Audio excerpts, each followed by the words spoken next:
très important, 90% des investisseurs perdent 90% de leur investissement dans les 90 premiers jours. Ça, tous les traders dignes de ce nom le savent. Et d'ailleurs, quand vous allez sur une plateforme, justement, ils savent que votre émotion va vous faire perdre 90%, si ce n'est plus, de votre investissement dans les 90 premiers jours.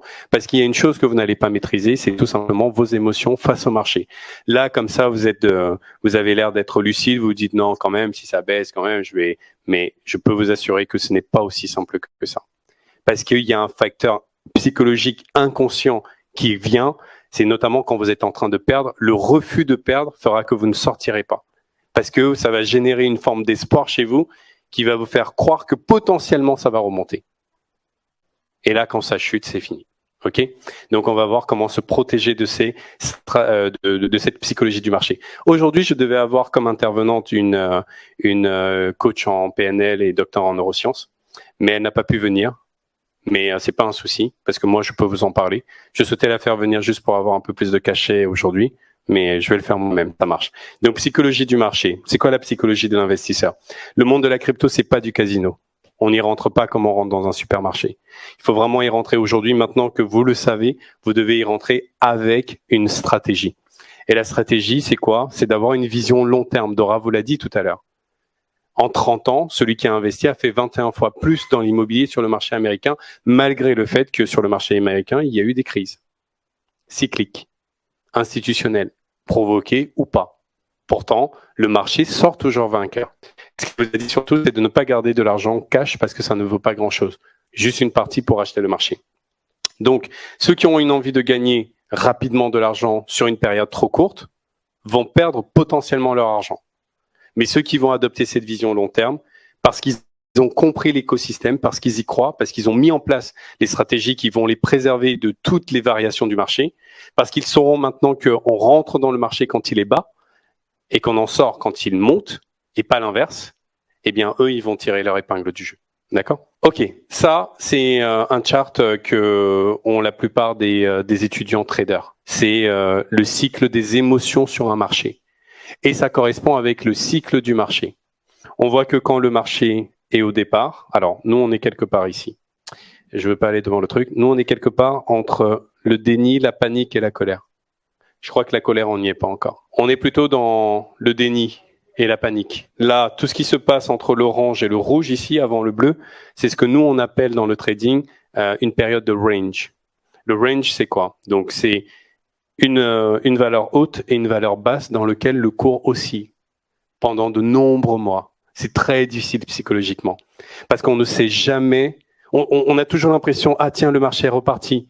Eh ben non, il crache. Ah mais tiens, il est reparti. Ben non, il crache. Et c'est comme ça longtemps. Et cette phase psychologique est la plus difficile parce que c'est là où beaucoup de personnes sortent du marché. Imaginez que ça peut durer entre 6 et 18 mois. Où le cours, il ne se passe rien sur le marché, c'est flat. D'accord ? Et au bout d'un moment, quand les gens n'y croient plus, ils ont tout vendu, et ben les institutionnels ont tout acheté. Et là, ce qui se passe, c'est l'espoir renaît, l'optimisme, la croyance revient, et les investisseurs particuliers rentrent dans la croyance. Et regardez d'où on est parti. Vous avez vu ? Regardez où on est en croyance. Le marché est déjà parti. Et donc, ils vont rentrer dans le thrill, c'est-à-dire l'excitation.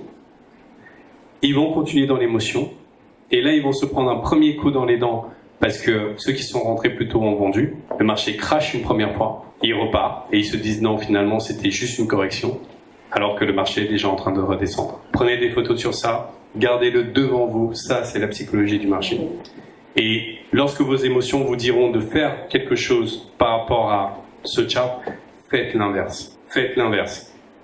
Le marché chute, rachetez. Le marché monte, vendez. D'accord ? Alright. Et donc, il y a toujours ce cycle qui dure en général entre une contraction du marché et une expansion du marché. Là, on est dans la phase de contraction du marché. Ok. Sur un autre terme, voilà ce que ça a donné sur le Bitcoin. D'accord ? Là-bas, c'est 69 000 $. Il redescend, il remonte un peu, il continue à cracher. Donc là, on est sur la phase baissière du marché. Ça, je pense que c'est bon. Maintenant, vous l'avez compris. Donc, les stratégies pour investir, il y en a 3. Il y a une stratégie court terme, il y a une stratégie moyen terme, et il y a bien sûr une stratégie long terme. Et aujourd'hui, nous, on va travailler sur la stratégie long terme. Pourquoi? Parce que la stratégie court terme ne vous concerne pas. C'est pour des traders aguerris qui font du scalping. Eux, ils ont des robots qui font des tradings à haute fréquence. Ça veut dire qu'ils ont la capacité de sentir le pouls du marché au niveau électronique. Ils vont discuter avec des gens qui leur donnent des informations qui leur permettent d'analyser et de savoir qu'il y aura des micro-baisses. Donc eux, ils jouent sur ces micro-baisses. Long terme, pourquoi? Alors, court terme, c'est quoi? Daily trading ou swing trading. Donc ça, c'est pas pour vous. Et je vous déconseille vraiment d'aller dessus, sauf si vous avez des compétences en trading. Moyen terme, ça peut être intéressant. Ça veut dire que vous êtes rentré quand le marché était bas. Vous vous dites, tiens, lorsque ça va faire x2, x3, moi, je veux vraiment sécuriser mes gains et je sors.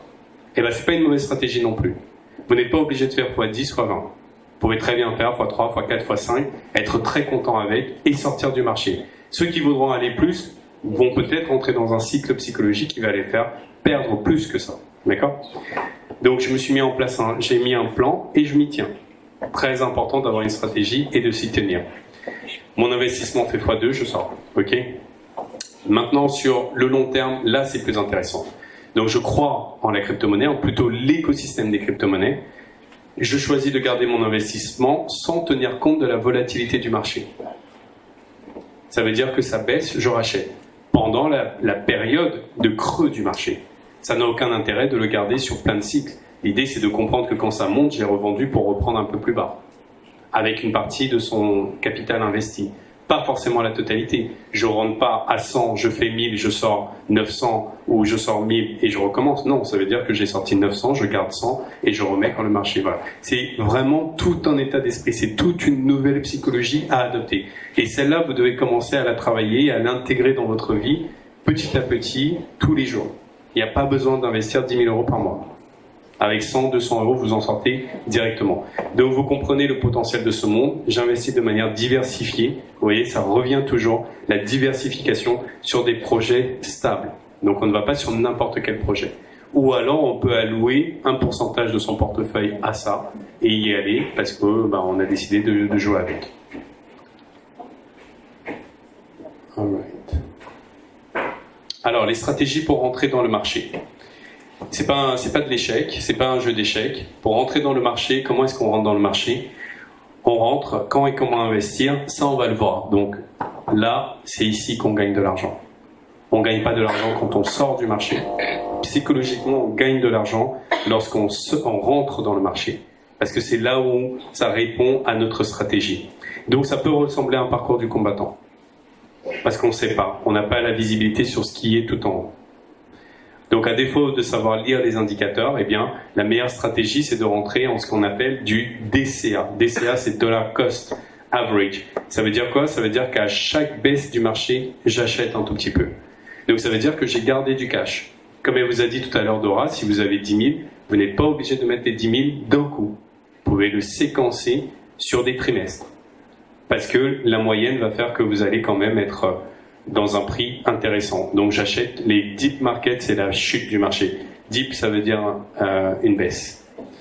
Donc un petit tip que je vous donne, toujours garder environ 30% de son capital. Si vous avez 10 000, gardez toujours 3 000. Parce qu'on ne sait jamais, le marché peut corriger de moins 20%. Et vous serez content d'avoir ces 30%. D'accord ? Et le dollar cost average, c'est un peu ça. Les points rouges, alors le vert, c'est le chart, et les points rouges, ce sont les points sur lesquels vous avez acheté.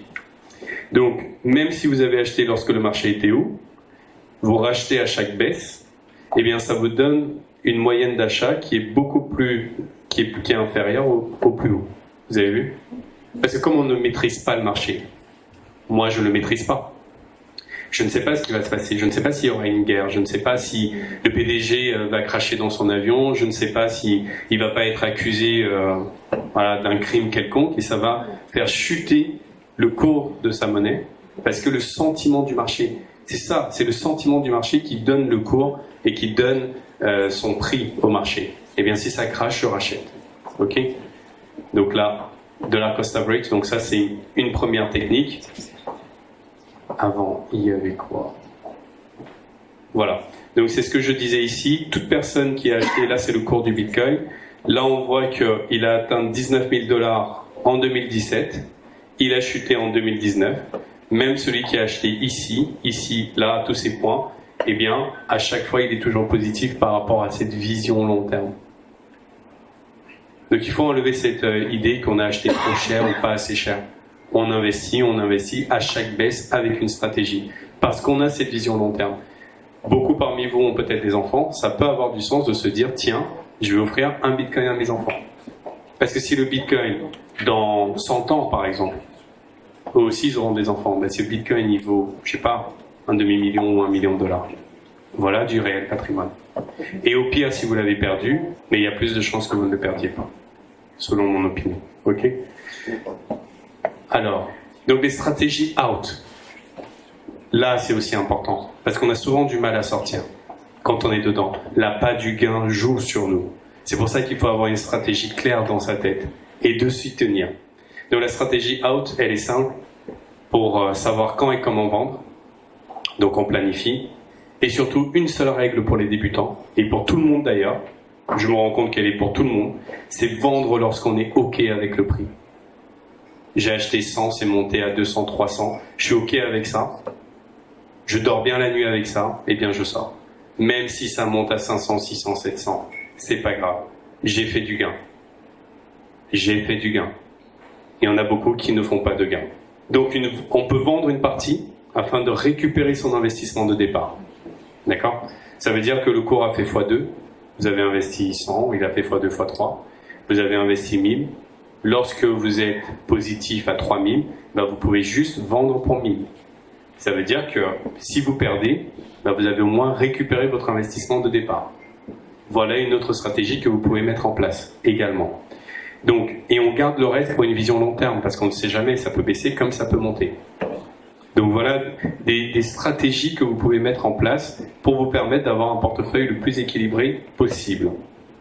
Donc tout vendre et récupérer son gain, c'est aussi une autre possibilité, mais ça c'est vous qui allez arbitrer, et aujourd'hui vous avez tous les moyens nécessaires pour pouvoir arbitrer de manière éclairée. Donc les erreurs à éviter, ça c'est très important, erreurs à éviter. Le FOMO, Fear of Missing Out, c'est la peur de perdre.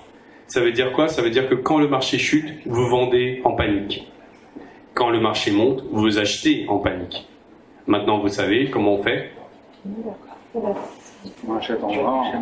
On achète quand ça chute, on vend quand ça monte. Très important. Ensuite, ne pas acheter lorsque le cours monte, voilà, vous l'avez dit, et ne pas vendre normalement lorsque le cours chute. Règle d'or, anticiper, planifier et s'en tenir à son plan. Moi aujourd'hui j'ai un plan en tête. La correction du marché impacte beaucoup mes balances, mais je m'en tiens au plan. Même si, je sais pas, j'avais l'équivalent de 5000, je suis à 500, bah j'ai de l'argent de côté, je remets. Parce que je sais que ça va monter, ça sert à rien de vendre. Parce que ceux qui vont acheter derrière feront plus de gains que moi. Et j'aime bien cette phrase américaine, pour ceux qui ne la voient pas. Ça dit « If you fail to plan, you plan to fail ». Ça veut dire que si tu échoues à planifier, tu planifies ton échec. Donc vraiment, écrire votre stratégie quelque part et vous dire « Voici ce que je suis en train de faire, voici ce que j'espère, et si ça atteint ça, je vais faire telle action. Et si ça fait ça, je vais faire telle action. » Et vous y tenir. Parce que personne ne contrôle le marché, personne ne le maîtrise.